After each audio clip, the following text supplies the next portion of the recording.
I'm Vanessa Beck, and I'm part of BAP Coordinating Committee.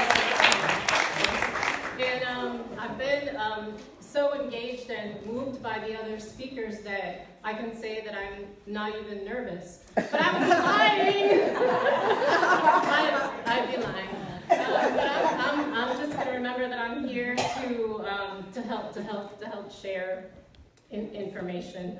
And I'm gonna go more into our domestic campaign and the situation for us domestically.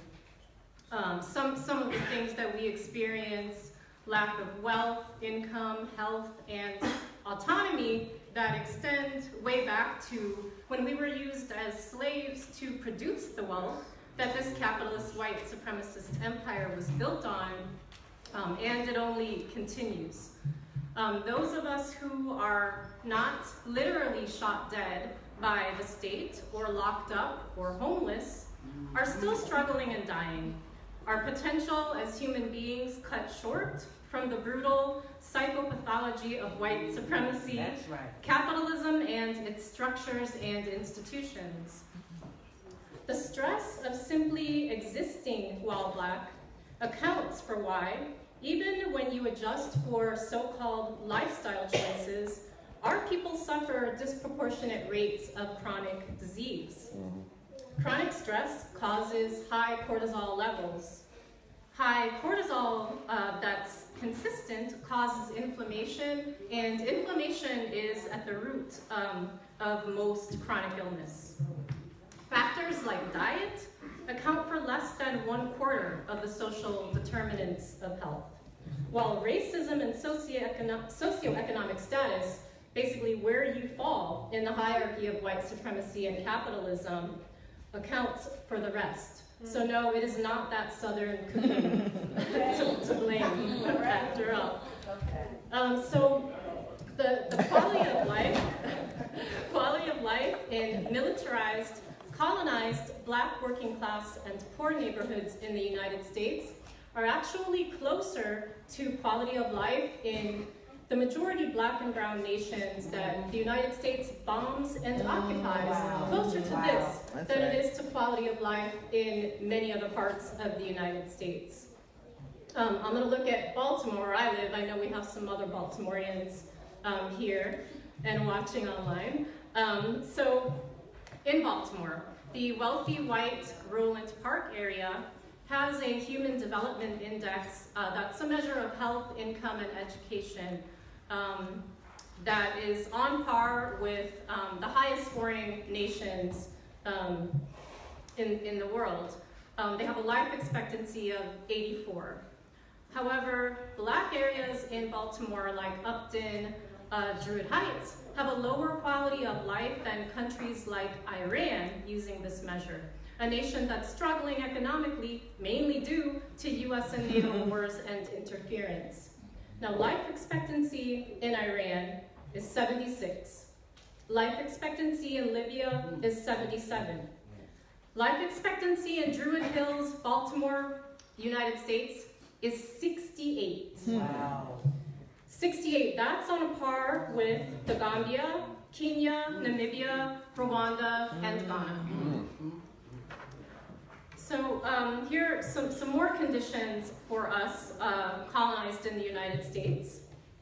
Black and Latina women are evicted at disproportionately high rates, around 3 times more than white women. We are uninsured in greater numbers than white people. And when we do get health care, it's much more likely to be subpar. The infant death rate for Black newborns is twice that of whites. The Black poverty rate is 22%. That's near triple the rate for white people. And that's using the official standard of the poverty line, which is set ridiculously low at just under $25,000 for a family of 4. That's how poor you have to be actually be technically considered poor in the measure of what you need to get benefits in the United States. Black unemployment remains twice that of whites and is 70% or more in some apartheid-level segregated areas. Black immigrants have the highest unemployment rates compared to non-Black immigrants. Black immigrants are 7.2% of the undocumented population, and yet they are 20% of those who are deported. Our children are subjugated to the school to prison pipeline, the school to military pipeline. We still have political prisoners, probably. There's mass incarceration and so on. This is an incomplete list. Of course, Black and brown people also have a very long and strong history of fighting these conditions of repression, colonization, and imperialism across the globe. Unfortunately, we're up against a lot because U.S. empire ups its violence whenever we do. The two specific programs I wanted to mention, the 1033 program has already gotten a couple of mentions, deservedly so. And then there's also the police exchange program between United States Police and subtle colonial state of Israel police and military. And that's called the Deadly Exchange Program by those who oppose it. So just a little more about the 1033. We heard about how that enables any kind of law enforcement. And this includes even campus police, school districts, parks and recreation are all eligible to obtain reduced cost or free Pentagon weapons. Something that's known as well is that the more militarized the police force, the more likely they are to kill us.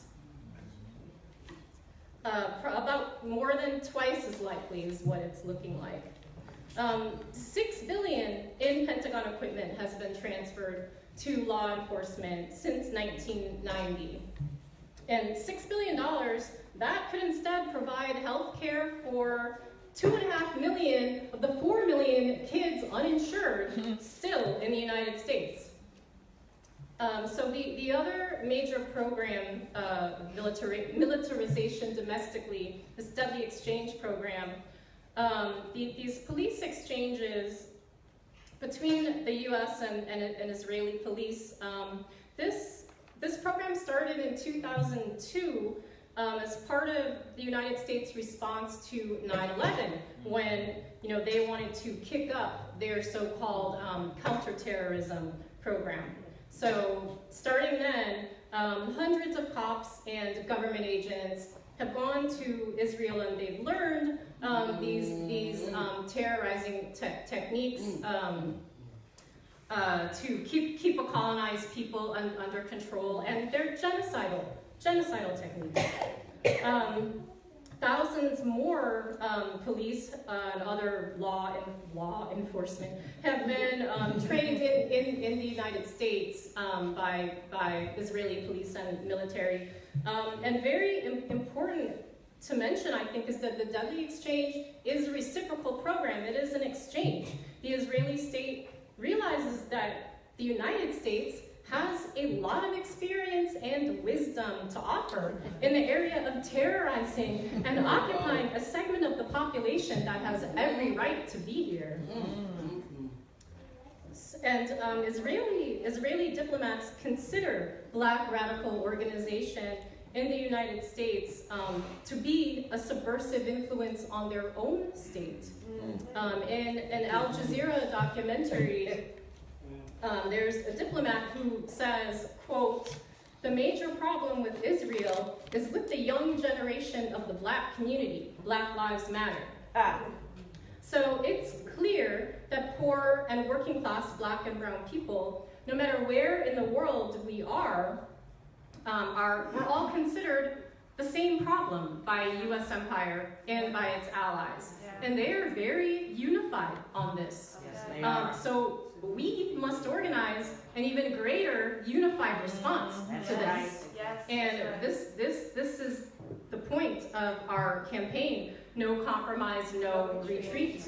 Defeat the war against African Black people in the U.S. And in closing, I'm just going to talk about how we plan to do this.